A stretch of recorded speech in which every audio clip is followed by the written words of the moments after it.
পরিচ্ছন্নতা কর্মীর মেয়েটি দৌড়ে কোটিপতির কাছে গিয়ে বলল, আপনি আমার বাবা। আর সবাই চমকে গেল। আপনি আমার বাবা? সেই ছোট্ট মেয়েটির কণ্ঠস্বর বোর্ডরুমের শান্ত ও গম্ভীর নীরবতা ভেঙে দিল। এক মুহূর্তের জন্য কেউ বুঝতেই পারল না কি ঘটেছে। বিশাল মার্বেল টেবিলের চারপাশে বসে থাকা কর্মকর্তারা চুপ হয়ে গেলেন। আর্থিক গ্রাফ দেখানো স্ক্রিনগুলো তখনও চালু ছিল এবং শহরের সবচেয়ে ক্ষমতাবান মানুষটি সম্পূর্ণ স্থির হয়ে দাঁড়িয়েছিলেন। কারণ একটি ছোট্ট মেয়ে মাত্রই দৌড়ে ঘরে ঢুকে তাকে জড়িয়ে ধরেছিল। লোকটির নাম ছিল বিক্রম সিং রাঠর। ব্যবসা জগতে তিনি পাষাণ হৃদয়ের মানুষ হিসেবে পরিচিত ছিলেন। এমন এক কোটিপতি যিনি দেশের অন্যতম বৃহৎ রিয়েল এস্টেট সাম্রাজ্য গড়ে তুলেছিলেন। খবরের কাগজগুলো বলত তার লক্ষ্য ইস্পাতের মতো দৃঢ়। বিনিয়োগকারীরা বলতেন তিনি কখনো নিয়ন্ত্রণ হারান না। আর তার কর্মচারীরা জানত তার এক দৃষ্টি পুরো ঘরকে জমিয়ে দিতে পারে। কিন্তু সেই মুহূর্তে বিক্রম সিং রাঠর বুঝতে পারছিলেন না কি করবেন। মেয়েটি তার ছোট্ট দুই হাত দিয়ে সর্বশক্তি দিয়ে তাকে জড়িয়ে ধরেছিল। তার পোশাক ছিল সাধারণ, জুতো ছিল জীর্ণ, আর তার ঘন কালো চুল দুটো ছোট বেনিতে বাঁধা ছিল। দামি স্যুট পরা পুরুষদের ভিড়ে ভরা ওই হলরুমে তাকে সম্পূর্ণ বেমানান লাগছিল। আপনি আমার বাবা, সে আবারও বলল। মিটিংয়ের টেবিলে এক ফিসফিসানি ছড়িয়ে পড়ল। একজন পরিচালক তার কলম ফেলে দিলেন। আরেকজন কর্মকর্তা অবিশ্বাসে সামনের দিকে ঝুঁকে পড়লেন। কারণ তারা সবাই বিক্রম সিং রাঠর সম্পর্কে একটি কথা জানতেন। তার কখনো কোনো সন্তান ছিল না। এমনকি তার বিয়ের পরেও নয়। একটি বিয়ে যা 5 বছর আগে শেষ হয়ে গিয়েছিল, যখন তার স্ত্রী এক দুর্ঘটনায় মারা যান, যা চিরকালের জন্য তার জীবনকে বদলে দিয়েছিল। তারপর থেকে বিক্রম নিজেকে কাজের মধ্যে বন্দী করে নিয়েছিলেন। তিনি সামাজিক অনুষ্ঠানে যোগ দিতেন না, পার্টিতে যেতেন না, কাউকে খুব বেশি কাছে আসতে দিতেন না। যে প্রাসাদে তিনি থাকতেন সেটি তার নীরবতার জন্য বিখ্যাত ছিল। কর্মচারীরা বলত যে এর বারান্দাগুলো যেন জাদুঘরের মতো মনে হতো। এমন একটি জায়গা যেখানে খুশি নিষিদ্ধ ছিল। এতক্ষণ পর্যন্ত, কারণ মেয়েটি তাকে জড়িয়ে ধরেছিল। বাবা, বিক্রম ফিসফিস করে উঠলেন। অবশেষে তিনি প্রতিক্রিয়া জানালেন। তিনি ধীরে ধীরে নিচে তাকালেন এবং অনেক বছর পর প্রথমবারের মতো তার চোখে ভিন্ন কিছু দেখা গেল। বিভ্রান্তি। মা, তিনি গম্ভীর কণ্ঠে বললেন, আমার মনে হয় তুমি ভুল করছ। কিন্তু ছোট্ট মেয়েটি মাথা নাড়ল। তাকে দেখে ভয় পাওয়া বা নার্ভাস মনে হচ্ছিল না, বরং তাকে আত্মবিশ্বাসী দেখাচ্ছিল। আমি ভুল করছি না। কর্মকর্তারা দরজার দিকে তাকাতে শুরু করলেন। আর তখনই কোম্পানির সবচেয়ে শান্ত মহিলাকে দেখা গেল। নতুন পরিচ্ছন্নতা কর্মী। তার নাম ছিল পূজা শর্মা। সে মাত্র 2 সপ্তাহ আগে প্রাসাদে কাজ শুরু করেছিল। যখন সে তার মেয়েকে বোর্ড রুমের মাঝখানে দেখল, তার হৃৎস্পন্দন প্রায় থেমে যাওয়ার উপক্রম হল। প্রিয়া, সে কাঁপা কাঁপা কণ্ঠে বলল। মেয়েটি মাথা ঘোরাল। মা, দেখো, আমি আমার বাবাকে পেয়ে গেছি। এরপরের নীরবতা ছিল আরও অস্বস্তিকর। পূজা দৌড়ে তার মেয়ের কাছে গেল এবং ধীরে ধীরে তার হাত ধরে ফেলল। আমি খুব দুঃখিত বিক্রম সিংজি, সে ভাঙা গলায় বলল। ও জানে না ও কি বলছে। সে মেয়েটিকে দূরে সরিয়ে নেওয়ার চেষ্টা করল, কিন্তু প্রিয়া কোটিপতির স্যুট ছাড়ছিল না। কিন্তু মা, একে তো দেখতে একদম ওই বাবার ছবির মতোই লাগছে যা আমি এঁকেছিলাম। কথাটা এতই নিষ্পাপ ছিল যে কেউ জানত না কিভাবে প্রতিক্রিয়া জানাবে। একজন কর্মকর্তা অস্বস্তিতে কেসে উঠলেন, আরেকজন নিরাপত্তা নিয়ে কিছু বিড়বিড় করলেন, কিন্তু বিক্রম একটি হাত তুললেন। ইশারাই যে কোনো নড়াচড়া থামানোর জন্য যথেষ্ট ছিল। তার দৃষ্টি তখনও মেয়েটির উপর নিবদ্ধ ছিল। তুমি কেন বলছো যে আমি তোমার বাবা? প্রিয়া ঠিক সেই সহজভাবেই তার দিকে তাকাল, যেভাবে একটি শিশু কোনো স্পষ্ট বিষয় নিয়ে কথা বলে। কারণ যখন আমি আপনাকে দেখলাম, আমার মনে হলো আমি আপনাকে আগে থেকেই চিনি। ঘরটি সম্পূর্ণ শান্ত হয়ে গেল। কারণ সেই কথাগুলো কোনো অভিযোগ ছিল না, কোনো মিথ্যে ছিল না। সেগুলো ছিল কেবল একটি শিশুর মনের সত্য। পূজা প্রায় কান্নার কাছাকাছি ছিল। স্যার, দয়া করে ওকে ক্ষমা করে দিন। ওর কোনো বাবা নেই, ও তাকে কখনো চেনেইনি। মাঝে মাঝে ও এসব কথা ভাবতে থাকে। কিন্তু বাক্য শেষ করার আগেই প্রিয়া মাথা তুলে এমন কিছু বলল যা কেউ আশা করেনি। আমি কল্পনা করছি না। সে সরাসরি বিক্রমের দিকে তাকাল। বাবা সবসময় তারা হয় না যাদের সাথে আমরা জন্মগ্রহণ করি। সে একটু থামল। মাঝে মাঝে তারা হয় যারা তখন আসে যখন আমাদের তাদের সবচেয়ে বেশি প্রয়োজন হয়। আর সেই মুহূর্তে 5 বছরের প্রথমবারের মতো বিক্রম সিং রাঠোরের জমে থাকা হৃদয়ের ভেতরে কিছু একটা নড়ে উঠল। এটা ভালোবাসা ছিল না, এখনও নয়, তবে এটি এমন কিছু ছিল যা তিনি অনেক দিন অনুভব করেননি। কৌতূহল। মেয়েটির কথার পর কয়েক সেকেন্ড বোর্ডরুমে কেউ নড়ল না। কর্মকর্তারা তখনও মার্বেল টেবিলের চারপাশে বসেছিলেন, কিন্তু মিটিংটি সম্পূর্ণ নিয়ন্ত্রণের বাইরে চড়ে গিয়েছিল। কেউ স্ক্রিন বা কাগজপত্রের দিকে মনোযোগ দিচ্ছিল না। সবাই বিক্রম সিং রাঠোরকে দেখছিল। এমন একজন মানুষ যিনি কোনো বাধা সহ্য করতেন না। এমন একজন মানুষ যিনি ভুল সময়ে কথা বলার জন্য যে কাউকে চাকরি থেকে বরখাস্ত করতে পারতেন। অথচ তিনি সেখানেই ছিলেন, একটি ছোট্ট মেয়ে তার স্যুট জড়িয়ে ধরেছিল, যেন এটাই পৃথিবীর সবচেয়ে স্বাভাবিক ব্যাপার। পূজা শর্মা প্রায় ভেঙে পড়ার অবস্থায় ছিল। বিক্রম সিংজি, দয়া করে ওকে ক্ষমা করুন, সে কাঁপা কাঁপা কণ্ঠে বলল। ও বুঝতে পারছে না এটা কোথায়। সে মেয়েটিকে আলাদা করার চেষ্টা করল, কিন্তু প্রিয়া আবারও কোটিপতির পা জড়িয়ে ধরল। মা, দাঁড়াও! বিক্রম আবারও নিচে তাকালেন। এই পরিস্থিতিতে অদ্ভুত কিছু ছিল। মেয়েটিকে দেখে মনে হচ্ছিল না যে সে কোনো জেদ থেকে এটা করছে। তার চোখে কোনো লজ্জা ছিল না, কোনো ভয় ছিল না। শুধু একটি শিশুসুলভ নিশ্চয়তা ছিল যা তাকে বিভ্রান্তিতে ফেলেছিল। তুমি এখানে ঢুকলে কিভাবে? অবশেষে তিনি জিজ্ঞেস করলেন। প্রিয়া খুব সহজভাবে উত্তর দিল, দরজা খোলা ছিল। এক কর্মকর্তা বিড়বিড় করে বললেন, নিরাপত্তা কর্মীদের এটা দেখা উচিত। কিন্তু বিক্রম হাত তুললেন। ঘর আবার শান্ত হয়ে গেল। পূজা এখন বুঝতে পারছিল না কি করবে। স্যার, আমি কথা দিচ্ছি এমনটা আর কখনো হবে না। কিন্তু বিক্রম তার দিকে তাকাচ্ছিলেন না। তিনি তখনও মেয়েটির দিকে তাকিয়েছিলেন। তোমার নাম কি? প্রিয়া। আর তোমার বয়স কত? মেয়েটি গর্বের সাথে ৬টি আঙুল তুলে দেখাল। ৬। এক পরিচালক আরেকজনের দিকে ঝুঁকে ফিসফিস করলেন। এটা হাস্যকর। কিন্তু কেউ জোরে কথা বলার সাহস পেল না, কারণ তাদের চোখের সামনে এমন কিছু ঘটছিল যা কেউ আশা করেনি। বিক্রম সিং রাঠোর মেয়েটির সাথে কথা বলছিলেন। প্রিয়া, তিনি শেষ পর্যন্ত বললেন, আমি তোমার বাবা নই। মেয়েটি মাথা নিচু করল, কয়েক সেকেন্ড ভাবল, তারপর এমন সহজ যুক্তিতে উত্তর দিল যা সবাইকে অবাক করে দিল। সেটা তো আপনার ভাবনা। কিছু কর্মকর্তা নার্ভাসভাবে হেসে উঠলেন, কিন্তু বিক্রম হাসলেন না। তার চোখ তখনও মেয়েটির উপর নিবদ্ধ ছিল। তুমি এমনটা কেন ভাবছ? প্রিয়া ঘরের চারদিকে তাকাল। কারণ এখানকার সবাই আপনাকে ভয় পায়। মন্তব্যটি এতই সরাসরি ছিল যে অনেক পুরুষ তাদের চেয়ারে অস্বস্তিতে নড়ে চড়ে বসলেন। মেয়েটি আবার কোটিপতির দিকে তাকাল। কিন্তু আমি পাই না। বিক্রম তার বুকে অদ্ভুত কিছু অনুভব করলেন। বছরের পর বছর ধরে তার চারপাশের মানুষ তার সাথে সম্মান বা ভয়ের সাথে আচরণ করে আসছিল, কিন্তু কেউ কখনো তার সাথে এভাবে পূর্ণ সততার সাথে কথা বলেনি। আর তুমি আমাকে ভয় পাও না কেন? প্রিয়া হাসল। কারণ বাবারা ভয় দেখায় না। এর পরের নীরবতা ছিল গভীর। পূজা সম্পূর্ণ লজ্জিত ছিল। বিক্রম সিংজি, দয়া করে। কিন্তু বিক্রম আবার হাত তুললেন। তারপর তিনি কর্মকর্তাদের দিকে ঘুরলেন। মিটিং শেষ। এই কথাগুলো সবাইকে চমকে দিল। কিন্তু স্যার, আগামীকালের চুক্তি? তার কথা বলার ধরনে কোনো যুক্তিতর্কের সুযোগ ছিল না। পুরুষরা ধীরে ধীরে উঠে দাঁড়াতে লাগলেন। বাইরে যাওয়ার সময় তারা সেই মেয়েটিকে না দেখে পারলেন না, যে মাসের সবচেয়ে গুরুত্বপূর্ণ মিটিংটি বাধাগ্রস্ত করেছিল। ঘর খালি হয়ে গেলে কেবল ৩ জন বাকি রইল, বিক্রম, পূজা এবং প্রিয়া। পূজা মাথা নিচু করল। স্যার, আমি জানি এটা একটি বড় ভুল ছিল। আপনি যদি আমাকে চাকরি থেকে বরখাস্ত করতে চান, তবে আমি বুঝতে পারব। বিক্রম উত্তর দিতে কয়েক সেকেন্ড সময় নিলেন। তার চোখ তখনও মেয়েটির দিকেই ছিল। তোমার বাবা কোথায় থাকেন? প্রিয়া সহজভাবে উত্তর দিল, আমার কেউ নেই। পূজা এক মুহূর্তের জন্য চোখ বন্ধ করল। এটি এমন একটি কথোপকথন ছিল যা সে বছরের পর বছর এড়িয়ে চলার চেষ্টা করেছিল। ওর বাবা চলে গিয়েছিল যখনও অনেক ছোট ছিল, সে ধীর কণ্ঠে ব্যাখ্যা করল। তারপর থেকে আমরা শুধু আমরাই। প্রিয়া আবার বিক্রমের দিকে তাকাল। তাই যখন আমি আপনাকে দেখলাম, আমার মনে হলো আপনিই হতে পারেন। বিক্রম এমন কিছু অনুভব করলেন যা তিনি অনেক দিন অনুভব করেননি।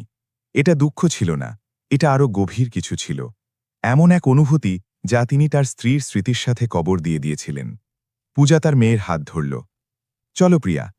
কিন্তু যখন মেয়েটি কয়েক কদম দূরে গেল, সে থেমে দাঁড়াল। সে আবার কোটিপতির দিকে তাকাল। জানেন কি বিক্রম? কে? সে উপরে তাকাল। মেয়েটি হাসল। আপনি আমার বাবা না হলেও আমার মনে হয় আপনার একজন বাবা দরকার। বিক্রম সম্পূর্ণ নিশ্চল হয়ে দাঁড়িয়ে রইলেন, কারণ বহু বছরে কেউ কখনো তাকে এমন কথা বলার সাহস করেনি। আর যখন মেয়েটি তার মায়ের হাত ধরে বোর্ডরুম থেকে বেরিয়ে গেল, অনেক দিন পর প্রথমবারের মতো রাঠোর গ্রুপের করিডোরগুলো আর সম্পূর্ণ খালি মনে হল না। যখন পূজা ও প্রিয়ার পেছনে বোর্ডরুমের দরজা বন্ধ হল, রাঠোর গ্রুপের ভবনে নীরবতা ফিরে এলো। কিন্তু এখন এটি আগের মতো নীরবতা ছিল না। বছরের পর বছর ধরে জায়গাটি নিখুঁত শৃঙ্খলায় ভরা ছিল। কর্মচারীরা করিডোরে সাবধানে হাঁটত, সহকারীরা ধীর স্বরে কথা বলত, এবং কেউ বিক্রম সিং রাঠোরের তৈরি করা কঠোর রুটিন ভাঙার সাহস করত না। এটি ছিল শৃঙ্খলার নীরবতা। এখন এটি ছিল ভিন্ন এক নীরবতা, প্রশ্নে ভরা নীরবতা। বিক্রম মার্বেল টেবিলের কাছে দাঁড়িয়েছিলেন। তার চোখ ওই দরজায় স্থির ছিল যেখান থেকে মেয়েটি বেরিয়ে গেছে। বাক্যটি তার মাথায় বারবার ঘুরছিল। আমার মনে হয় আপনার একজন বাবা দরকার। বহু বছরে কেউ তার সাথে এভাবে কথা বলেনি। কোনো কর্মকর্তা না, কোনো কর্মচারী না, এমনকি তার বন্ধুরাও না, যদি তিনি তার আশেপাশের লোকদের এখনও বন্ধু বলতে পারতেন। অবশেষে বিক্রম তার অফিসের জানালার দিকে এগিয়ে গেলেন। সেখান থেকে তিনি পুরো শহর দেখতে পাচ্ছিলেন। এমন এক শহর যা তিনি তৈরি করতে সাহায্য করেছিলেন। টাওয়ার, হোটেল, শপিং মল সব তার নামে ছিল। কিন্তু যখন তিনি সেই দৃশ্য দেখছিলেন তখন তার এমন কিছু মনে পড়ল যা তিনি অনেকদিন এড়িয়ে চলছিলেন। তার নিজের বাড়ির নীরবতা। তার প্রাসাদ ছিল বিশাল, এতগুলো ঘর ছিল যা তিনি ব্যবহারও করতে পারতেন না। দামি আসবাবে সাজানো হল রুম, সুন্দরভাবে সাজানো বাগান, কিন্তু প্রতিদিন রাতে যখন তিনি কাজ থেকে ফিরতেন জায়গাটা এক পরিত্যক্ত জাদুঘরের মতো মনে হতো। স্ত্রীর মৃত্যুর পর বিক্রম বেঁচে থাকাই ছেড়ে দিয়েছিলেন। তিনি শুধু কাজ চালিয়ে যাচ্ছিলেন। তার সহকারীর কণ্ঠ তাকে চিন্তা জগৎ থেকে বের করে আনল। বিক্রম সিংজি। বিক্রম ধীরে ধীরে ঘুরলেন। হ্যাঁ, শ্রীমতী শর্মা করিডোরে অপেক্ষা করছেন। বিক্রম একটু ভ্রু কুঁচকালেন। কেন? সে কি আবারও ক্ষমা চাইতে চায়? এক মুহূর্তের জন্য বিক্রম না বলার কথা ভাবলেন, কিন্তু তার ভেতরের কিছু একটা তাকে আটকে দিল। ওদের ভেতরে পাঠাও। 1 মিনিট পর পূজা শর্মা নার্ভাস পদক্ষেপে অফিসে ঢুকলেন। প্রিয়া তার পাশেই ছিল। মেয়েটি কৌতূহল নিয়ে সবকিছু দেখছিল। কোটিপতির অফিসটি অন্য জগতের মতো লাগছিল। বিশাল কাঠের ডেস্ক, দেওয়ালে চমৎকার পেন্টিং, শহর দেখানো বিশাল জানালা। বিক্রম সিংজি, পূজা দ্রুত বলল, যা ঘটেছে তার জন্য আমি সত্যিই খুব দুঃখিত। বিক্রম সাথে সাথে উত্তর দিলেন না। তিনি মেয়েটির দিকে তাকালেন। প্রিয়া আগে থেকেই অফিসের বইগুলো দেখছিল। এই সব বই কি আপনার? হ্যাঁ। আপনি কি সবগুলো পড়েছেন? বিক্রম ইতস্তত করলেন। না। মেয়েটি হাসল। আমার মা বলে বই নাকি বন্ধুর মতো হয়। পূজা নার্ভাসভাবে তার দিকে তাকালো। প্রিয়া, দয়া করে। কিন্তু বিক্রম হাত তুললেন। ওকে বলতে দাও। পূজা শান্ত হয়ে গেল। বিক্রম আবার মেয়েটির দিকে তাকালেন। তোমার কি বই পছন্দ? প্রিয়া উৎসাহের সাথে মাথা নাড়ল। অনেক। তারপর সে জানালার দিকে এগিয়ে গেল। ওয়াও! সে বড় বড় চোখে শহরটার দিকে তাকালো। এখান থেকে তো মনে হচ্ছে আপনি একজন রাজা। বিক্রম সামান্য একটি প্রতিক্রিয়া আটকাতে পারলেন না।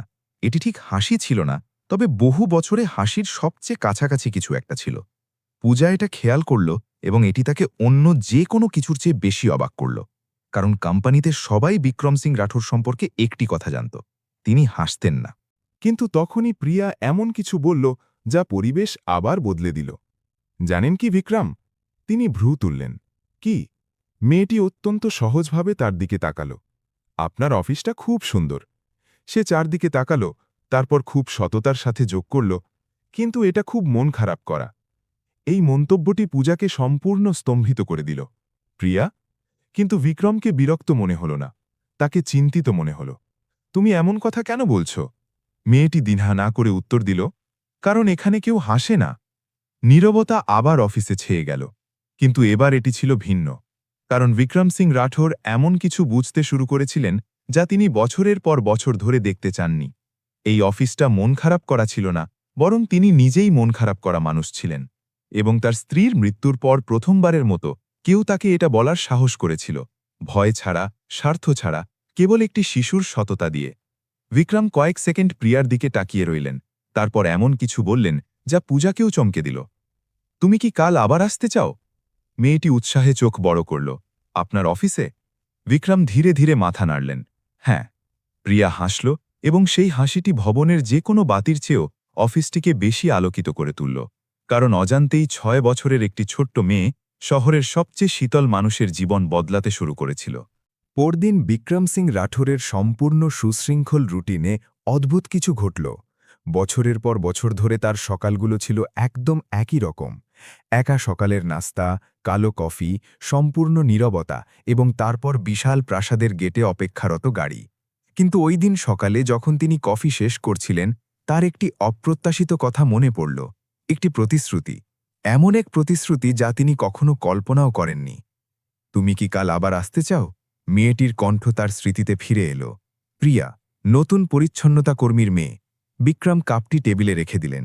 বছরের পর বছর ধরে তিনি তার রুটিন ভাঙার মতো যে কোনো কিছু এড়িয়ে চলছিলেন, কিন্তু ওই মেয়েটি এমন কিছু অর্জন করেছিল যা অনেক দিন ধরে কেউ করতে পারেনি। সে তাকে ব্যবসার বাইরে অন্য কিছু নিয়ে ভাবতে বাধ্য করেছিল। ঠিক তখনই গোবিন্দজি, পুরনো প্রধান পরিচালক যিনি রাঠোর পরিবারের জন্য কয়েক দশক ধরে কাজ করছেন, উপস্থিত হলেন। স্যার, গাড়ি প্রস্তুত। বিক্রম তার দিকে তাকালেন। আজ আমি আগে অফিসে যাব না। গোবিন্দজি সামান্য অবাক হয়ে ভুরু তুললেন। আপনি কি বাড়িতে কোনো কাজ দেখতে চান? বিক্রম উত্তর দেওয়ার আগে 1 সেকেন্ড ভাবলেন। আজ একজন অতিথি আসছে। প্রধান পরিচালক একটু মাথা নোয়ালেন। একজন অতিথি স্যার? বিক্রম গভীর শ্বাস নিলেন। শ্রীমতী শর্মার মেয়ে। বহু বছরে প্রথমবারের মতো গোবিন্দজি মৃদু হাসলেন। 1 ঘণ্টা পর পূজা শর্মা প্রাসাদের প্রধান প্রবেশপথের সামনে দাঁড়িয়েছিল। তার বুক ধড়ফড় করছিল। প্রিয়া, আমাদের খুব ভালোভাবে আচরণ করতে হবে, ঠিক আছে? মেয়েটি উৎসাহের সাথে মাথা নাড়ল, কিন্তু তার চোখে ছিল কৌতূহল। প্রাসাদটি অনেক বড় ছিল, দরজাগুলো ছিল বিশাল, বাগানটি যেন একটি পার্ক। মা, তিনি কি সত্যিই এখানে থাকেন? হ্যাঁ। তাহলে তো তিনি সত্যিই রাজা। পূজা দীর্ঘশ্বাস ফেলল। সে উত্তর দেওয়ার আগেই দরজা খুলল। গোবিন্দজি তার নিখুঁত স্যুটে উপস্থিত হলেন। শুভ সকাল শ্রীমতী শর্মা।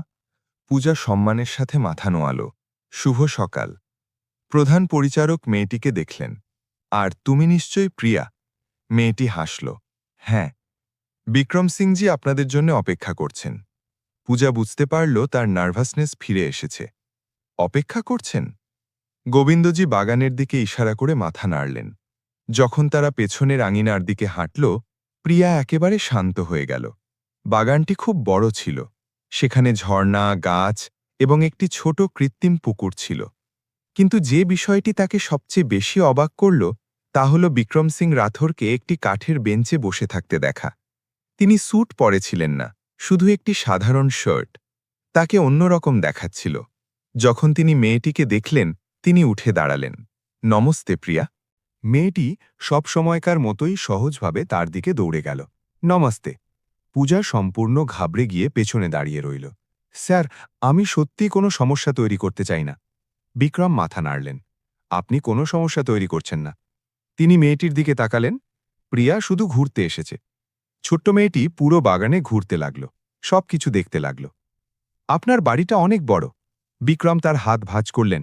কিন্তু এটা খুব শান্ত, সে বলল। এই মন্তব্যে গোবিন্দজি মৃদু হাসলেন। প্রিয়া ছোট পুকুরটির কাছে গেল। আপনি কি এখানে একা থাকেন? বিক্রম উত্তর দিতে কয়েক সেকেন্ড সময় নিলেন। হ্যাঁ। মেয়েটি ভ্রু কুঁচকাল। এটা খুব দুঃখজনক। পূজা তার হাত কপালে রাখল। প্রিয়া। কিন্তু বিক্রমকে বিরক্ত মনে হল না। তিনি ভাবছিলেন, তুমি এমনটা কেন বলছ? প্রিয়া তার দিকে ঘুরল। কারণ বড় বাড়িতে অনেক বাচ্চা থাকা উচিত। বাগানে নীরবতা গভীর হল, এমনকি বাতাসও যেন থেমে গেল। বিক্রম তার পেছনের বিশাল প্রাসাদের দিকে তাকালেন। হঠাৎ জায়গাটি তার স্মৃতির চেয়েও বেশি ফাঁকা লাগতে শুরু করল। আর তখনই প্রিয়া এমন কিছু বলল যা কেউ আশা করেনি। আপনি চাইলে আমি এখানে খেলতে আসতে পারি। পূজা বিস্ময়ে চোখ বড় করল। প্রিয়া? কিন্তু বিক্রম হাত তুললেন, মেয়েটিকে দেখলেন, তারপর প্রাসাদটিকে, এবং বহু বছরে প্রথমবারের মতো তার কাছে এই ধারণাটি অযৌক্তিক মনে হল না। হয়তো, অবশেষে তিনি বললেন, এটা এতটা খারাপ বুদ্ধি হবে না। প্রিয়া হাসল, এত উজ্জ্বল একটি হাসি যে মনে হল সে পুরো বাগানটিকে আলোকিত করে দিয়েছে। কিন্তু দোতলার একটি জানালা থেকে কেউ একজনই দৃশ্য দেখছিল। সে ছিল মীরা রাঠোর, কোটিপতির ভাতিজি, যার চেহারার অভিব্যক্তি থেকে একটি বিষয়ে স্পষ্ট বোঝা যাচ্ছিল, ওই মেয়েটিকে ওই বাড়িতে স্বাগত জানানো হবে না। দোতলার জানালা থেকে মীরা রাঠোর এমন এক অভিব্যক্তি নিয়ে দৃশ্যটি দেখছিল যাতে ভালো কিছুই ছিল না।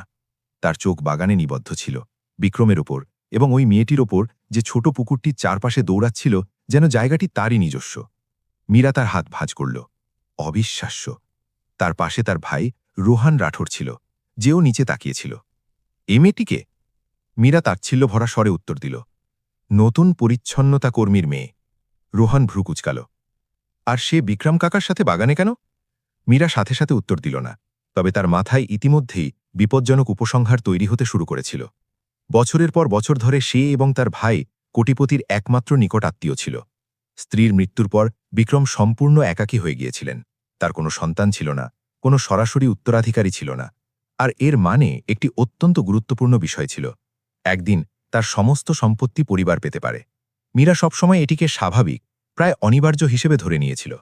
কিন্তু এখন ওই মেয়েটি বাগানে দৌড়াচ্ছে, আর এর চেয়েও খারাপ ব্যাপার হল বিক্রম হাসছেন। রোহন নিচু স্বরে কথা বলল, তুমি কি দেখেছ বিক্রম কাকা? মীরা চোখ ছোট করল। তার কি হয়েছে? রোহন বিভ্রান্ত লাগছিল। তিনি হাসছেন। মীরা আবার বাগানের দিকে তাকাল এবং এক মুহূর্তের জন্য সে এমন কিছু অনুভব করল যা তার একদমই পছন্দ হল না, উদ্বেগ। কারণ গত 5 বছরে কেউ বিক্রম সিং রাঠোরকে হাসতে দেখেনি, কেউ না। কিন্তু এখন যখন প্রিয়া একটি প্রজাপতির পেছনে ছুটতে ছুটতে ঘাসের ওপর দিয়ে দৌড়াচ্ছিল, কোটিপতিকে অন্যরকম মনে হচ্ছিল, বেশি মানবিক, বেশি কাছের। আর এটি ছিল একটি সমস্যা, অত্যন্ত গুরুতর সমস্যা। মীরা তার ভাইয়ের দিকে ফিরল। এই সব শেষ হতে হবে। রোহন ভ্রু তুলল। শেষ? এটা কোনো বড় কিছু হওয়ার আগেই? এটা তো শুধু একটা বাচ্চা মেয়ে। মীরা মাথা নাড়ল। বোকা হয়েও না। সে আবার জানালার বাইরে তাকাল। আজ এটা একটা সাক্ষাৎ, কাল এটা একটা অভ্যেসে পরিণত হবে, আর তারপর এটা অনেক বেশি বিপজ্জনক হতে পারে। রোহন অবশেষে বুঝতে পারল তার বোন কিসের ইঙ্গিত দিচ্ছে। তোমার কি মনে হয় বিক্রম কাকা? মীলা তার জন্য বাক্যটি পূরণ করল। ওর প্রতি মায়ায় জড়িয়ে পড়তে পারেন। দুজনের মাঝে নীরবতা নেমে এলো, কারণ তারা দুজনেই জানত এর অর্থ কি হতে পারে। বিক্রম সিং রাঠোরের বিশাল সম্পত্তি ছিল, কোম্পানি, সম্পদ, বিশ্বের অর্ধেক জুড়ে বিনিয়োগ। আর যদি কোটিপতি সিদ্ধান্ত নেন যে ওই মেয়েটি তার জীবনের অংশ, তাহলে উত্তরাধিকারের পুরো ভবিষ্যৎ বদলে যেতে পারে। মীরা গভীর শ্বাস নিল। আমাদের দ্রুত কাজ করতে হবে। তুমি কি করার কথা ভাবছ? রোহন জিজ্ঞেস করল। মহিলাটি মৃদু হাসল, কিন্তু এটি ছিল একটি শীতল হিসাব নিকাশ করা হাসি। সবার আগে আমরা মায়ের সাথে কথা বলবো। বাগানে প্রিয়া বিক্রমের সাথে ছোট পুকুরের কাছে বসেছিল। মেয়েটি জলে সাঁতার কাটা মাছগুলোকে দেখছিল। জানেন কি বিক্রম? সে তার দিকে তাকাল। এই জায়গাটা কি এখন আর মন খারাপ করা লাগে না? কোটিপতি ভুরু তুললেন। কেন? প্রিয়া সহজ যুক্তিতে উত্তর দিল, কারণ এখন আমি এখানে আছি। বিক্রম একটি ছোট হাসি আটকে রাখতে পারলেন না। ছাদ থেকে এই দৃশ্য দেখা গোবিন্দজি মৃদু হাসলেন। কিন্তু এই শান্তি খুব অল্প সময়ের জন্য স্থায়ী হল, কারণ ঠিক তখনই মীরা বাগানে উপস্থিত হল। তার জমকালো গাউনটি পূজার সাধারণ পোশাকের একেবারে বিপরীত ছিল। কাকা, সে মিথ্যা হাসির সাথে বলল, আমি জানতাম না যে আমাদের অতিথি এসেছে। পূজা সাথে সাথে উঠে দাঁড়াল। ক্ষমা করবেন ম্যাডাম, আমি তো যাচ্ছিলামই। মীরা তাকে উপর থেকে নিচ পর্যন্ত এমনভাবে দেখল যেন সে এমন কিছুর মূল্যায়ন করছে যা তার পছন্দ নয়। আমার মনে হয় সেটাই সবচেয়ে ভালো হবে। পরিবেশ সাথে সাথে বদলে গেল। প্রিয়া ভ্রু কুচকাল। ইনি কে বিক্রম? বিক্রম শান্তভাবে উত্তর দিলেন, আমার ভাতিজি। মীরা হাসল, কিন্তু তার চোখ ছিল শীতল। এবং আমিও এই পরিবারের একটি অংশ। তারপর সে সরাসরি পূজার দিকে তাকাল। আর এই বাড়িতে প্রত্যেক ব্যক্তির নিজের জায়গা চেনা উচিত। বাগানে নীরবতা নেমে এলো, কারণ কথাগুলো ছিল স্পষ্ট। ওই মহিলা একটি সীমারেখা টানছিলেন, এমন একটি সীমারেখা যা পরিবারের সদস্য এবং বাইরের মানুষদের মধ্যে। প্রিয়া বিক্রমের দিকে তাকালো এবং এমন কিছু বলল যা কেউ আশা করেনি। তাহলে আমি এখনো জানি না আমার জায়গা কোথায়। বিক্রম উত্তর দিতে কয়েক সেকেন্ড সময় নিলেন। তারপর তিনি এত শান্তভাবে কথা বললেন যা মীরাকেও চমকে দিল। হয়তো তিনি মেয়েটির দিকে তাকালেন। এটি এমন কিছু যা আমাদের এখন খুঁজে বের করতে হবে। মীরার হাসি মিলিয়ে গেল, কারণ সেই মুহূর্তে সে একটি খুব বিপজ্জনক জিনিস বুঝতে পারল। ওই মেয়েটি সবকিছু বদলে দিতে পারে। পরের দিন রাঠোর প্রাসাদ তার রুটিনে ফিরে এলো। কর্মচারীরা করিডর পরিষ্কার করছিল, রান্নাঘরের কর্মীরা সকালের নাস্তা তৈরি করছিল এবং লবির বিশাল ঘড়িটি নিখুঁতভাবে প্রতিটি সেকেন্ডের জানান দিচ্ছিল। কিন্তু কিছু একটা বদলে গিয়েছিল। বহু বছরে প্রথমবারের মতো বাড়ির নীরবতা শিশুদের হাসিতে ভেঙে গিয়েছিল। প্রিয়া গোবিন্দজির সাথে রান্নাঘরে বসেছিল, কিছু রঙিন পেন্সিল দিয়ে ছবি আঁকছিল, যা কেউ টেবিলে রেখে গিয়েছিল। এটা আমি? প্রধান পরিচালক কৌতূহল নিয়ে জিজ্ঞেস করলেন। মেয়েটি ছবি তুলে ধরল। হ্যাঁ। গোবিন্দজি হাসলেন। আমাকে খুব সুন্দর দেখাচ্ছে। কারণ আপনি সুন্দর। পূজা খুশি এবং চিন্তার মিশ্রণ নিয়ে দৃশ্যটি দেখছিল। সে জানত যে এটি বেশি দিন চলতে পারে না। এমন বাড়ি প্রিয়ার মতো মেয়ের জন্য জায়গা নয়, এবং বিশেষ করে যখন কোটিপতির পরিবার ইতিমধ্যেই তাদের অস্বস্তি প্রকাশ করেছে। যেন তার চিন্তাই তাকে ডেকে আনল। মীরা রাঠর রান্নাঘরের দরজায় উপস্থিত হল। তার পদক্ষেপ ছিল দৃঢ়, তার দৃষ্টি শীতল। তাহলে তোমরা এখানে আছো। পরিবেশ সাথে সাথে বদলে গেল। পূজা দ্রুত উঠে দাঁড়াল। মীরা ম্যাডাম? মীরা টেবিলে রাখা ছবিটির দিকে তাকাল। এটা কি? প্রিয়া সহজভাবে উত্তর দিল, ইনি গোবিন্দজি। মীরা একটি ছোট ব্যঙ্গাত্মক হাসি হাসল। কত মিষ্টি। তারপর সে পূজার দিকে তাকাল। এভাবেই কি কাজ করো পূজা? পূজার মনে হলো পেটে একটা ঘুষি খেয়েছে। আমি এই অংশে আমার কাজ শেষ করেছি। অবশ্যই। মীরা ধীরে ধীরে রান্নাঘরে ঢুকল। আমার মনে হয় যখন কেউ নিজের মেয়েকে কাজে নিয়ে আসে তখন সে মনোযোগ নষ্ট করার জিনিসও নিয়ে আসে। গোবিন্দজি সামান্য ভ্রু কুচকালেন, কিন্তু কিছু বললেন না। প্রিয়া উপরে তাকাল। আমি কোনো মনোযোগ নষ্ট করার জিনিস নই। মীরা তাকে এমনভাবে দেখল যেন সে মাত্রই তার উপস্থিতির কথা টের পেয়েছে। ছোটদের বড়দের কথা শোনা শিখতে হবে। মেয়েটি তার হাত ভাঁজ করল। আমি শুনি। তাহলে এটা শোনো। মীরার কণ্ঠ আরও শীতল হয়ে গেল। এটা তোমার জন্য জায়গা নয়। পূজা সাথে সাথে হস্তক্ষেপ করল। দয়া করে মীরা ম্যাডাম, আমি ওকে এখনই নিয়ে যেতে পারি। কিন্তু মীরা কথা শেষ করেনি। সে মেয়েটির সাধারণ পোশাকের দিকে তাকাল, তারপর তার জীর্ণ জুতো, এবং শেষ পর্যন্ত এত জোরে কথা বলল যেন সবাই শুনতে পায়। মানুষের সেখানেই থাকা উচিত যেখানে তাদের মানায়। রান্নাঘরে নীরবতা ছিল ভারী, কারণ সবাই বুঝতে পেরেছিল ওই কথাগুলোর মানে কি। প্রিয়া তার মায়ের দিকে তাকাল। আমাদের কোথায় মানায়? পূজার মনে হল তার হৃদয় ভেঙে যাচ্ছে। সে উত্তর দেওয়ার আগেই দরজা ফেটে একটি দৃঢ় কণ্ঠস্বর ভেসে এলো। এখানে। সবাই ঘুরে তাকাল। বিক্রম সিং রাঠোর রান্নাঘরের দরজায় দাঁড়িয়েছিলেন। তার চেহারার অভিব্যক্তি ছিল শান্ত, কিন্তু তার চোখ মীরার ওপর স্থির ছিল। কাকা? সে জোরপূর্বক হাসির সাথে বলল, আমি শুধু বাড়ির কিছু নিয়ম বোঝাচ্ছিলাম। বিক্রম ধীরে ধীরে টেবিলের দিকে এগিয়ে গেলেন। প্রিয়ার ছবিটি দেখলেন, তারপর মেয়েটির দিকে তাকালেন। এটা কি তুমি এঁকেছ? প্রিয়া মাথা নাড়ল। হ্যাঁ। বিক্রম কাগজটি নিলেন, কয়েক সেকেন্ড সেটি দেখলেন, এবং তারপর এমন কিছু বললেন যা কেউ আশা করেনি। আমার মনে হয় এটা এই বাড়িতে পাওয়া আমার প্রথম ছবি। গোবিন্দজি মৃদু হাসলেন। মীরা তার হাত ভাঁজ করল। আমরা এখানে বাচ্চাদের আঁকা ছবি সংগ্রহ করতে আসিনি। বিক্রম উপরে তাকালেন। না। তার কণ্ঠ শান্ত ছিল, কিন্তু তাতে ভিন্ন কিছু ছিল। আমরা এখানে এটা মনে করিয়ে দিতে এসেছি যে এই বাড়িটি এখনও একটি বাড়ি। মীরা তার বিরক্তি লুকাল না। কাকা, পূর্ণ সম্মানের সাথে বলছি, এটা একটা সার্কাসের মতো লাগতে শুরু করেছে। নীরবতা পুরোপুরি ছেয়ে গেল, কারণ কেউ বিক্রম সিং রাঠোরের সাথে এভাবে কথা বলতো না। কিন্তু কোটিপতি তার কণ্ঠ উঁচু করলেন না। তিনি শুধু একটি বাক্য বললেন যা সবাইকে চমকে দিল। তাহলে তোমাকে এটি উপভোগ করা শিখতে হবে। প্রিয়া বিক্রমের দিকে বড় একটি হাসি দিয়ে তাকাল। মীরা এর বিপরীতে রাগে ফুঁসছিল, কারণ সেই মুহূর্তে সে কিছু বুঝতে পারল। মেয়েটি শুধু বাড়িতেই প্রবেশ করছিল না, সে পরিবারের সবচেয়ে ক্ষমতাবান মানুষটির হৃদয়ে প্রবেশ করছিল। আর এটি এমন কিছু ছিল যা মীরা রাঠোর সহ্য করতে প্রস্তুত ছিল না। সেই রাতে রাঠোর প্রাসাদ আবার শান্ত হয়ে গেল, কিন্তু এটি আগের মতো নীরবতা ছিল না। এটি ছিল একটি ষড়যন্ত্রের নীরবতা। দোতালের একটি চমৎকার ব্যক্তিগত কক্ষে মীরা রাঠোর স্পষ্ট বিরক্তি নিয়ে এদিক ওদিক হাঁটছিল। এটা হাস্যকর। তার ভাই রোহন রাঠোর একটি চেয়ারে বসেছিল, ধীরে ধীরে তার হাতে একটি মদের গ্লাস ঘোরাচ্ছিল। এটা তো শুধু একটা বাচ্চা মেয়ে। মীরা হঠাৎ থেমে গেল। ঠিক এটাই সমস্যা। রোহন ভ্রু তুলল। কোনটা? যে সে একটা বাচ্চা মেয়ে? মহিলাটি তার হাত ভাঁজ করল। আর তুমি কি দেখছ কি ঘটছে? রোহন দীর্ঘশ্বাস ফেলল।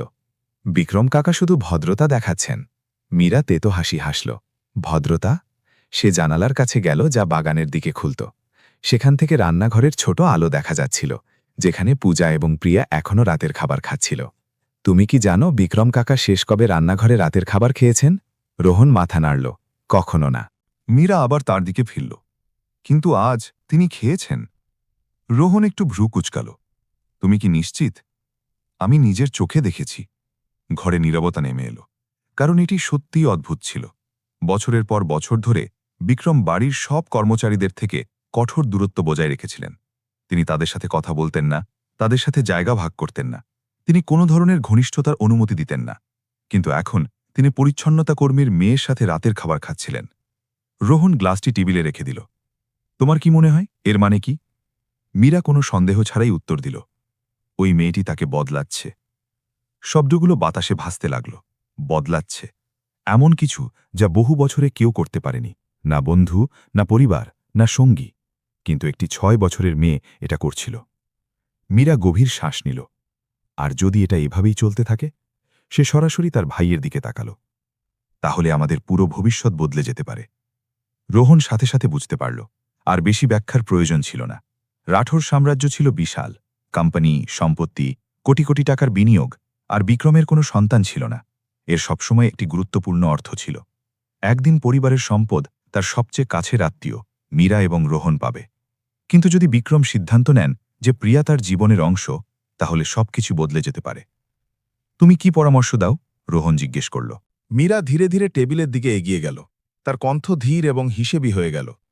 সবার আগে আমাদের সবচেয়ে সহজ সমস্যাটা শেষ করতে হবে, মেয়েটিকে। মীরা মাথা নাড়ল। না, মাকে। রোহন তাকে মনোযোগ দিয়ে দেখল। পূজাকে? একেবারে। মহিলাটি মৃদু হাসল। যদি তার চাকরি চলে যায়, তাহলে তার এই বাড়িতে ফিরে আসার কোনো কারণ থাকবে না। রোহনকে চিন্তিত মনে হল। আর তুমি এটা কিভাবে করার পরিকল্পনা করছো? মীরা টেবিলে রাখা একটি ফাইল তুলল। কর্মচারীরা সবসময় ভুল করে। রোহন ফাইলটি খুলল। ভেতরে বাড়ির কর্মচারীদের নথিপত্র ছিল, শিফটের সময়সূচি, রিপোর্ট। আমি তার ফাইল চেক করছিলাম। মীরা চালিয়ে গেল। খুব গুরুতর কিছু নয়, কিন্তু যথেষ্ট ছোটখাটো ভুল আছে। রোহন উপরে তাকাল। তুমি কি এগুলোকে বাড়িয়ে বলবে? মীরা হাসল। আমি এগুলো ব্যবহার করব। ঘরে আবার নীরবতা নেমে এলো, কারণ রোহন তার বোনকে ভালো করেই চিনত। যখন মীরা রাঠোর কিছু সিদ্ধান্ত নিত, তখন সে সবসময় তা অর্জনের পথ খুঁজে বের করত। আগামীকাল সকালে আমি বাড়ির প্রশাসকের সাথে কথা বলবো, সে অবশেষে বলল। আর ওই মহিলার চাকরি চলে যাবে। রোহন তার গ্লাসের শেষ চুমুক দিল। আর যদি বিক্রম কাকা জানতে পারেন? মীরা, সে পূর্ণ আত্মবিশ্বাসের সাথে উত্তর দিল, তিনি জানতে পারবেন না। তারপর সে আবার অন্ধকার বাগানের দিকে তাকাল।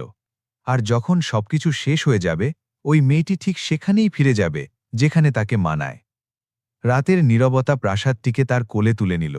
কিন্তু রান্নাঘরে এই সব থেকে অগোচরে পূজা এবং প্রিয়া একসাথে হাসছিল, এটা না জেনেই যে উপরের তলায় তাদের ভবিষ্যৎ মাত্রই নির্ধারিত হয়ে গেছে। পরদিন সকালে রাঠোর প্রাসাদের দিন রোজকার মতোই শুরু হল। সূর্য চমৎকারভাবে সাজানো বাগানগুলোকে আলোকিত করছিল। কর্মচারীরা করিডরে তাদের কাজ করছিল, এবং উঠানের ঝর্ণার দূরবর্তী আওয়াজ পরিবেশকে একটি বিভ্রান্তিকর শান্তিতে ভরিয়ে তুলছিল। কিন্তু বাড়ির প্রশাসনিক অফিসের ভেতরে মীরা রাঠোর প্রাসাদের প্রধান প্রশাসকের সামনে বসেছিল।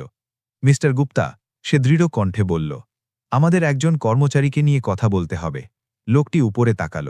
কাকে নিয়ে, ম্যাডাম? মীরা টেবিলে একটি ফাইল রাখল। পূজা শর্মা। প্রশাসক ভ্রু কুচকালেন। কিছু কি হয়েছে? মীরা শান্তভাবে ফাইলটি খুলল। আসলে অনেক কিছু। সে কিছু কাগজের দিকে ইশারা করল। দেরিতে আসা, কাজের সময় ব্যাঘাত ঘটানো, বাড়ির জায়গাগুলোর অনুপযুক্ত ব্যবহার। প্রশাসক নথিপত্রগুলো পরীক্ষা করলেন। কিন্তু এই রিপোর্টগুলো তো বেশ সামান্য। মীরা তার হাত ভাঁজ করল। হয়তো আলাদাভাবে। তারপর সে শীতল কণ্ঠে যোগ করল, কিন্তু যখন এগুলো জমা হয়, তখন একটি সমস্যা হয়ে দাঁড়ায়। লোকটি ইস্ততস্ত করল। মীরা ম্যাডাম, আমি আপনাকে জানাতে দুঃখিত যে বিক্রম সিংজি সাধারণত গুরুত্বপূর্ণ বরখাস্তের বিষয়গুলো ব্যক্তিগতভাবে অনুমোদন করেন। মহিলাটি হাসল। এটি গুরুত্বপূর্ণ নয়, এটি শুধু একটি প্রশাসনিক সিদ্ধান্ত। সে একটু সামনের দিকে ঝুঁকল। প্রশাসক গভীর শ্বাস নিলেন। আপনি কি চান আমি তাকে বরখাস্ত করি? মীরা দ্বিধা না করে উত্তর দিল, আজই।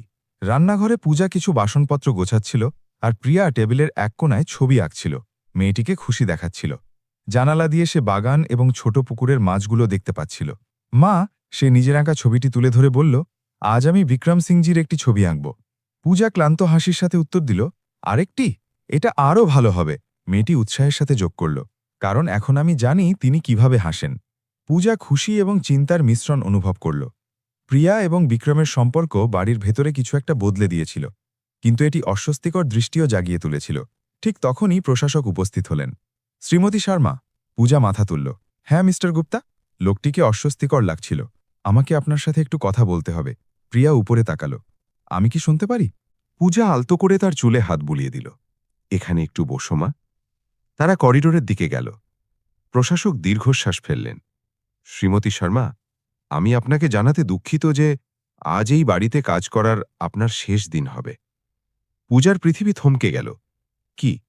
আমরা আপনার কাজের বিষয়ে বেশ কিছু রিপোর্ট পেয়েছি, কিন্তু এটা সত্যি নয়। লোকটিকে অস্বস্তিকর লাগছিল। সিদ্ধান্ত ইতিমধ্যেই নেওয়া হয়ে গেছে। পূজার মনে হল তার পায়ের তলা থেকে মাটি সরে গেছে। আমার এই চাকরিটা দরকার। আমি দুঃখিত। ঠিক তখনই প্রিয়া করিডোরে উপস্থিত হল। সে সবকিছু শুনে ফেলেছিল। তার চোখ বিভ্রান্তিতে ভরা ছিল। আমরা কি চলে যাচ্ছি? পূজা বুঝতে পারছিল না কি উত্তর দেবে। প্রশাসক নিচের দিকে তাকালেন। হ্যাঁ। মেয়েটি তার হাতে ধরা ছবিটি শক্ত করে ধরল। কিন্তু আমি তো কাল ফিরে আসার কথা দিয়েছিলাম। নীরবতাটি ছিল ধ্বংসাত্মক, কারণ প্রিয়া বুঝতে পারছিল না আসলে কি ঘটছে। সে শুধু একটা কথাই জানত, যে জায়গায় সে প্রথমবারের মতো বিক্রমকে হাসতে দেখেছিল, সেই জায়গাটি তার জীবন থেকে হারিয়ে যাচ্ছে। আর প্রাসাদের দোতলায় মীরা রাঠোর সন্তুষ্ট হাসির সাথে রেলিং থেকে সবকিছু দেখছিল। তার পরিকল্পনা কাজে লাগছিল। প্রাসাদের করিডোরটি স্বাভাবিকের চেয়ে দীর্ঘ মনে হচ্ছিল যখন পূজা রান্নাঘরের দিকে ফিরে যাচ্ছিল। প্রতিটি পদক্ষেপ ভারী মনে হচ্ছিল। সে বুঝতে পারছিল না কি হয়েছে। সে কিভাবে বোঝাবে, সে কিভাবে তার মেয়েকে বলবে যে জীবন আবার তাদের মুখের ওপর একটি দরজা বন্ধ করে দিচ্ছে। যখন সে ভেতরে ঢুকল, প্রিয়া তখনও টেবিলের কাছে দাঁড়িয়েছিল। সে সেই ছবিটি ধরেছিল যা সে কয়েক মিনিট আগে এঁকেছিল।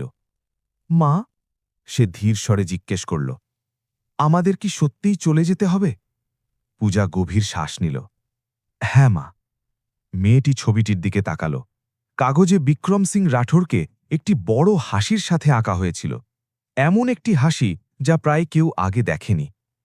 কিন্তু আমি তাকে কথা দিয়েছিলাম যে আমি কাল ফিরে আসব। পূজার হৃদয় আরেকটু ভেঙে গেল। কখনো কখনো প্রতিশ্রুতি শুধু আমাদের ওপর নির্ভর করে না। প্রিয়া কয়েক সেকেন্ড চুপ করে রইল। তারপর সে উপরে তাকাল। তাহলে আমাকে বিদায় জানাতে হবে? পূজা ইতস্তত করল।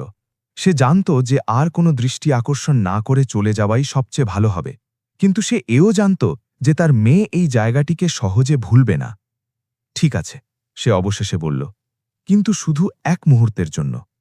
এদিকে দোতলার অফিসে বিক্রম সিং রাঠোর কিছু নথিপত্র পরীক্ষা করছিলেন, কিন্তু তিনি মনোযোগ দিতে পারছিলেন না। সকাল থেকেই তার মধ্যে একটি অদ্ভুত অনুভূতি কাজ করছিল, যেন কিছু একটা ঠিক নেই। তখনই দরজায় টোকা পড়ল। ভেতরে আসুন। দরজাটি ধীরে ধীরে খুলল এবং প্রিয়া উপস্থিত হল। মেয়েটি অফিসের ভেতর কয়েক পা ঢুকল। নমস্তে। বিক্রম ওপরে তাকালেন। তার অভিব্যক্তি সাথে সাথে বদলে গেল। তিনি প্রিয়ার মধ্যে ভিন্ন কিছু দেখলেন। মেয়েটি হাসছিল না। কি হয়েছে প্রিয়া? মেয়েটি তার হাতে ধরা ছবিটির দিকে নিচে তাকাল।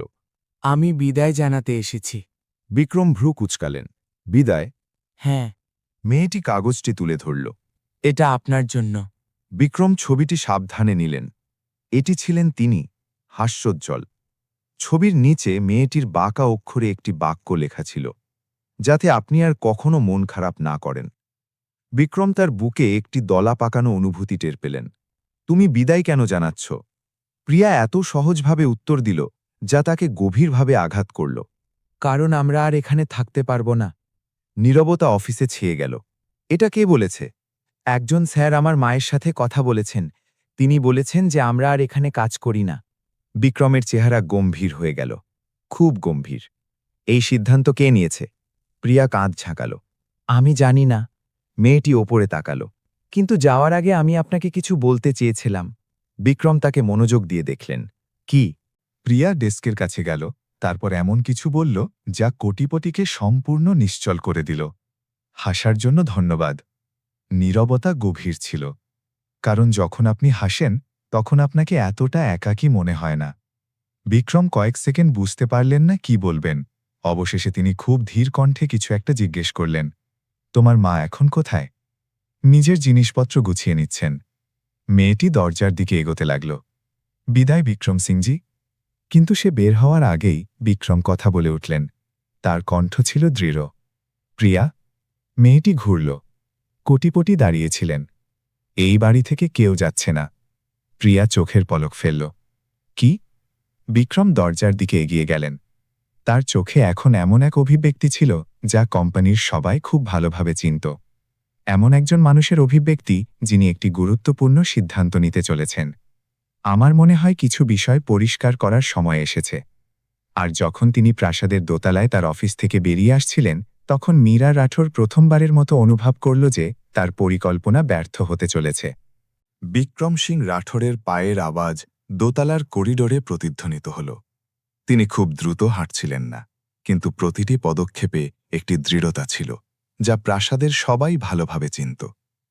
এটি ছিল সেই একই পদক্ষেপ যা তিনি তখন ফেলতেন যখন তিনি কোনো গুরুত্বপূর্ণ চুক্তি চূড়ান্ত করতে যেতেন। সেই একই পদক্ষেপ যা তিনি ব্যবহার করতেন যখন তিনি এমন কোনো সিদ্ধান্ত নিতেন যার ওপর কেউ তর্ক করার সাহস পেত না। নিচতলায় পূজা একটি ছোট বাক্সে তার কিছু জিনিসপত্র গুছিয়ে রাখছিল। তার হাত কাঁপছিল। এটি প্রথমবার ছিল না যে সে চাকরি হারাল, কিন্তু এবার ব্যথাটা বেশি ছিল, কারণ সে তার মেয়ের মধ্যে এমন কিছু দেখেছিল যা সে অনেক দিন দেখেনি। খুশি। প্রিয়া দরজার কাছে মাথা নিচু করে বসেছিল। যে ছবিটি সে বিক্রমকে দিয়েছিল তা এখন আর তার হাতে ছিল না। মা, সে ধীর স্বরে জিজ্ঞেস করল, আমরা কি এখন অন্য কোথাও থাকব? পূজা একটি ছোট হাসি জোর করে মুখে আনল। হ্যাঁ মা, কিন্তু সে আর কিছু বলার আগেই একটি দৃঢ় কণ্ঠস্বর দৃশ্যটিকে বাধা দিল। কেউ যাচ্ছে না। পূজার সাথে সাথে ঘুরে দাঁড়াল। বিক্রম সিং রাঠোর হলের প্রবেশপথে দাঁড়িয়েছিলেন। প্রিয়া বিস্ময়ে মাথা তুলল। বিক্রম সিংজি। কোটিপতি তাদের দিকে এগিয়ে এলেন। আপনাকে কে বলেছে যে আপনাকে চলে যেতে হবে? পূজা ইতস্তত করল।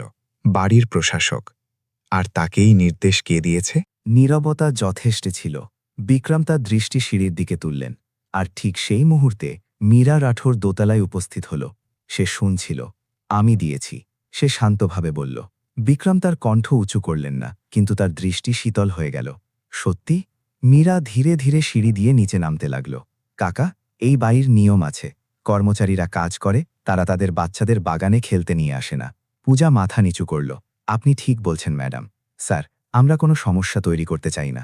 কিন্তু বিক্রম পূজার দিকে তাকাচ্ছিলেন না, তিনি মীরার দিকে তাকাচ্ছিলেন। তুমি কবে থেকে এই বাড়ির সিদ্ধান্ত নেওয়া শুরু করলে? মীরা তার হাত ভাঁজ করল।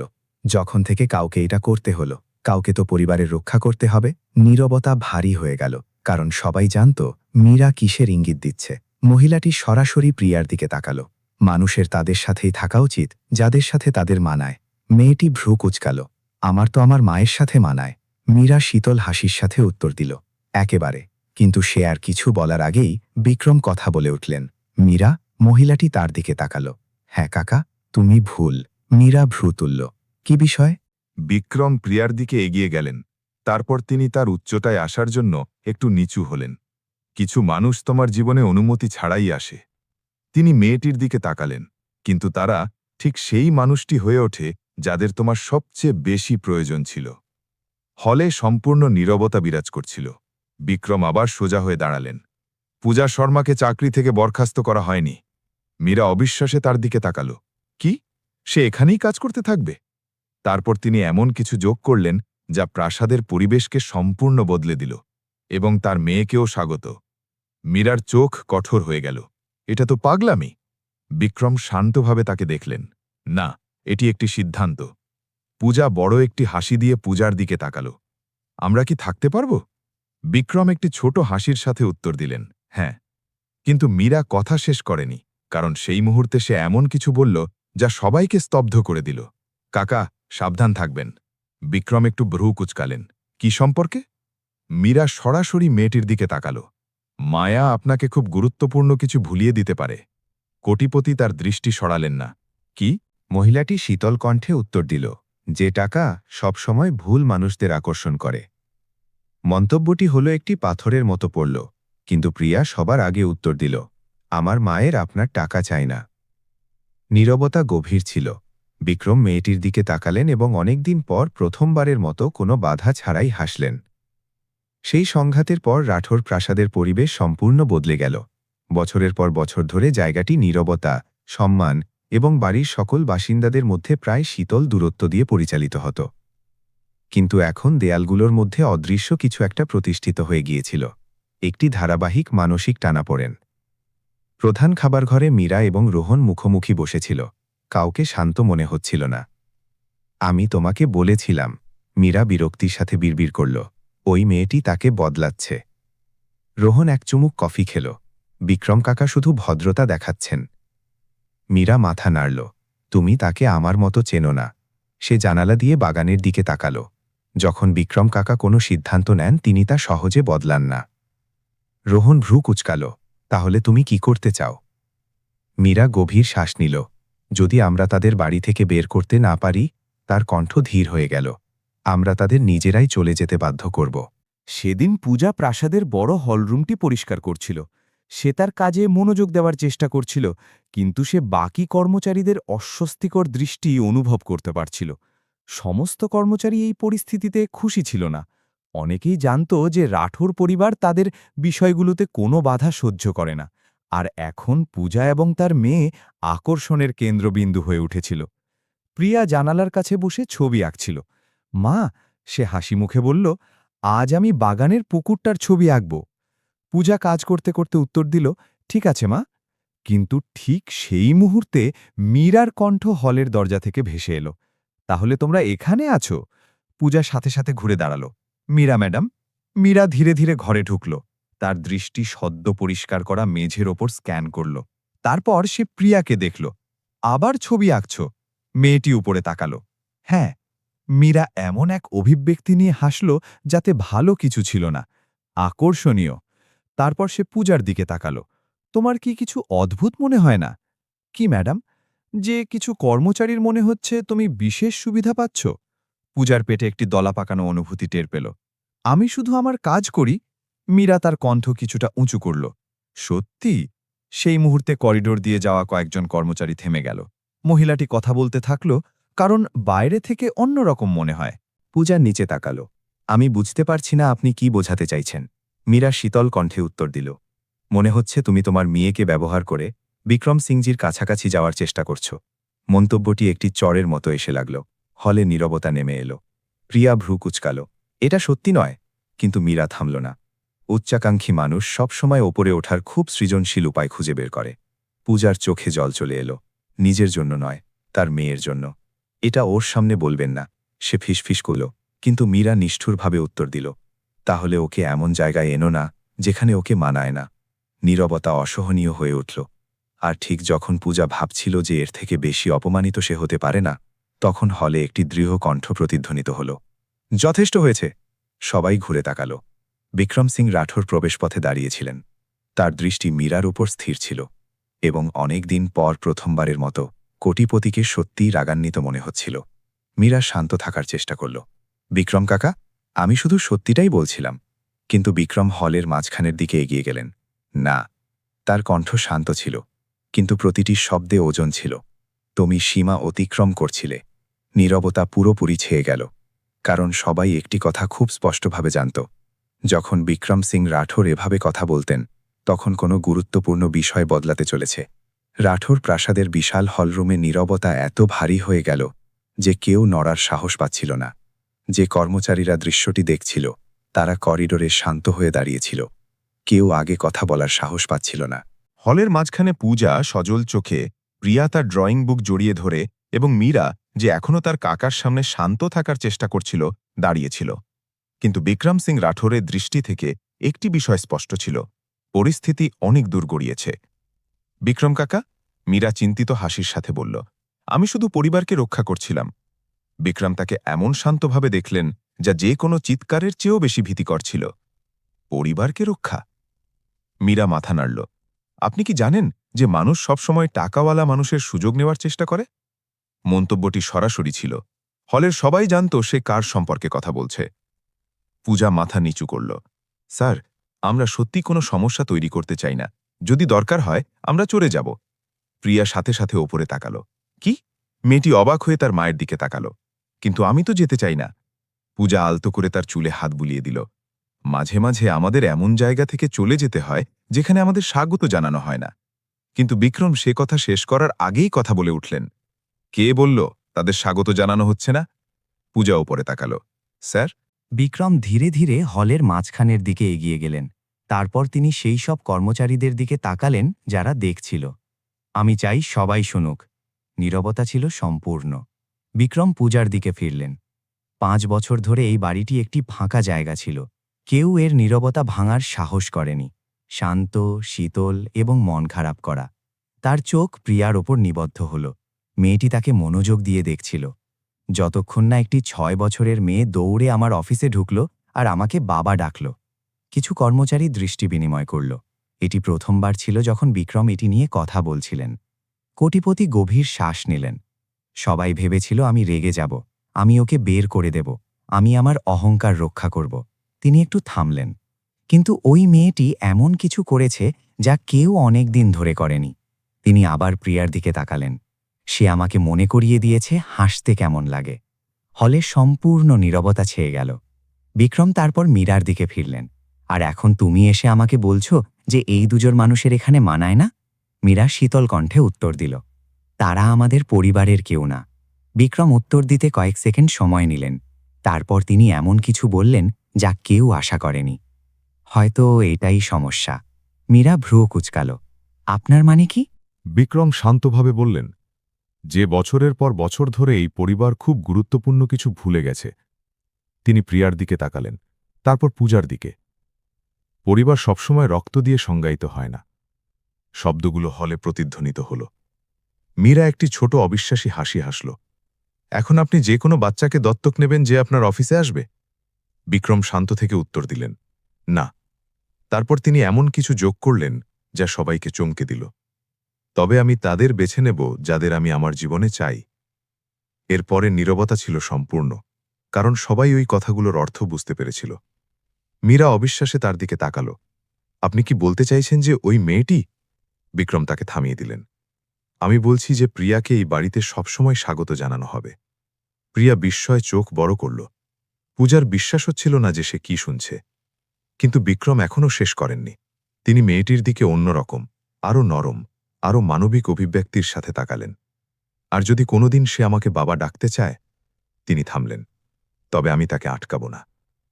পুরো হল শান্ত হয়ে গেল, কারণ কেউ এমন ঘোষণার আশা করেনি। মীরার আগে ফুঁসছিল, কিন্তু প্রিয়া খুব সাধারণ একটি কাজ করল। সে বিক্রমের দিকে এগিয়ে গেল এবং তাকে জড়িয়ে ধরল। প্রিয়ার জড়িয়ে ধরায় সবাই চমকে গেল। মেয়েটি বিক্রম সিং রাঠোরকে তার ছোট্ট হাত দিয়ে এমনভাবে জড়িয়ে ধরল যেন এটাই পৃথিবীর সবচেয়ে স্বাভাবিক ব্যাপার।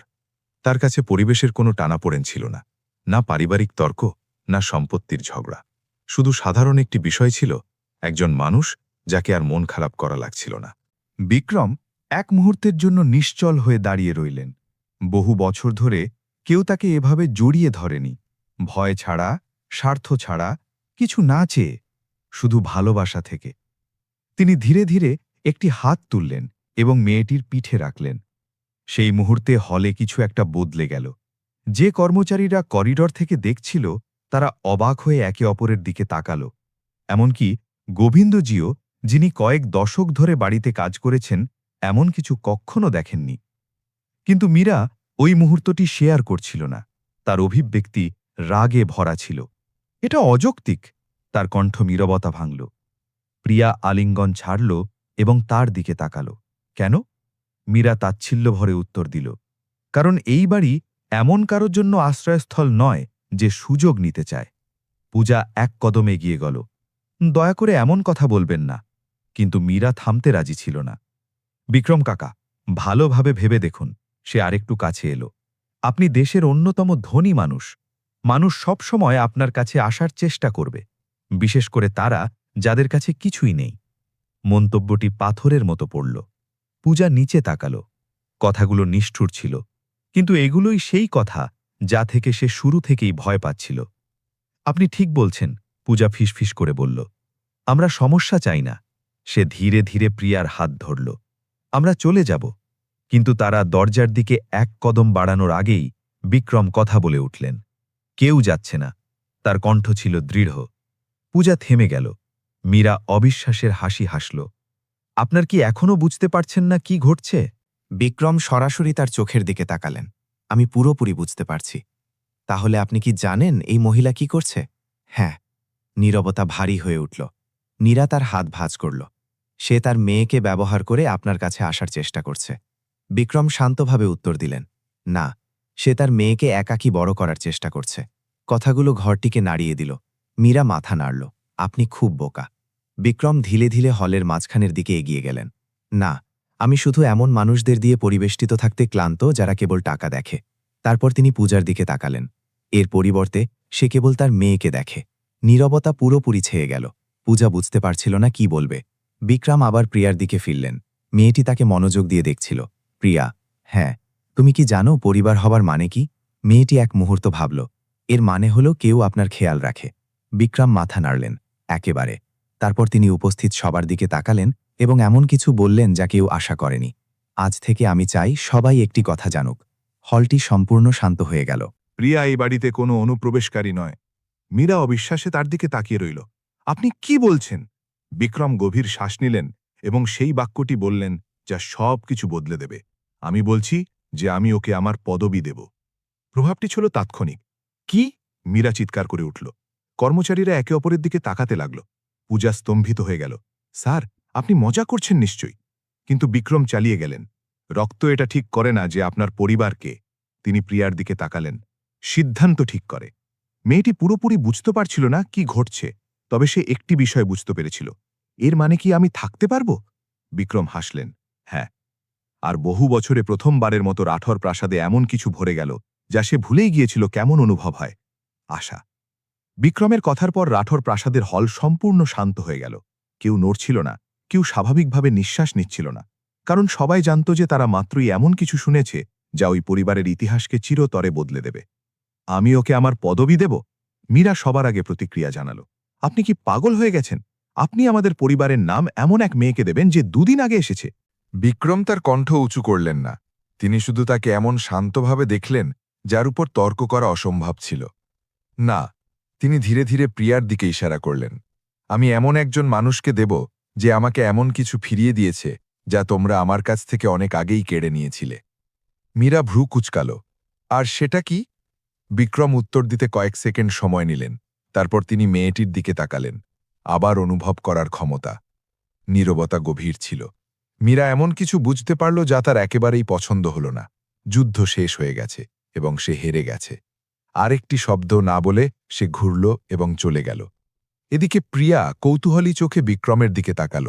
আপনার পদবি কি খুব ভারী? বিক্রম মৃদু হাসলেন। না। তিনি একটু তার দিকে ঝুঁকলেন।